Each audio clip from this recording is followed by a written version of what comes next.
Suspect has been charged with killing a fourth woman. Rex Heuermann due back in court February 6th. Let's get more on this.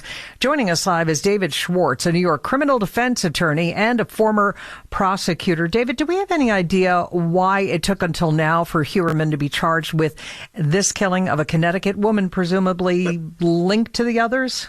Right, Bridget. Well, I mean, first of all, it took 13 years to even bring the first arraignments. What happened was they were surveilling Heuermann for an entire year, building a case up, and they had the first three cases because the mitochondrial DNA came back, which is a whole another story, but they didn't get it on the fourth victim.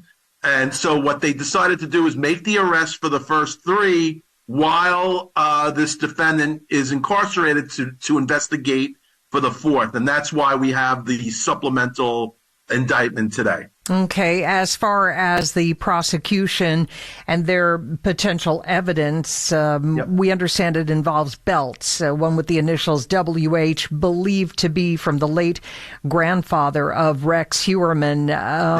How strong a case does this seem to be to you?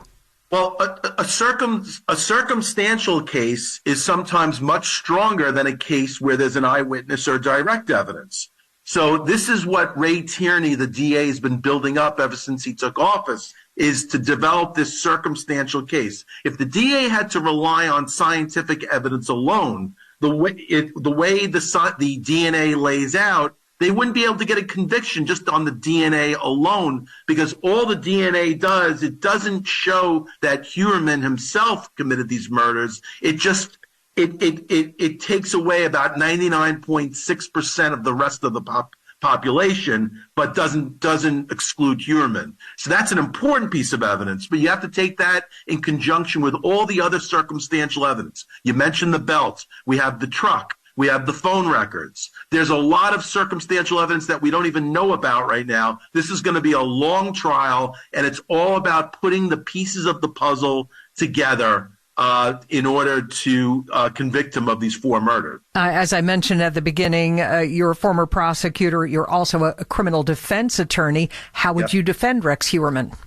Well, certainly I would go after the DNA, which can be successful in a defense. The problem with the defense, because you can show that it doesn't show that Heuermann himself committed the murder, just didn't exclude him, which is a very, very big deal.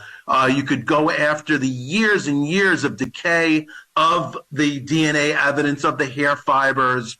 But look, you got to attack each piece of circumstantial evidence directly, and then tell that jury that there's not enough, there's no eyewitnesses, and they did not connect each link of that circumstantial chain, and of course the DA is going to say, use your common sense. There is overwhelming evidence, circumstantial evidence, to convict this defendant.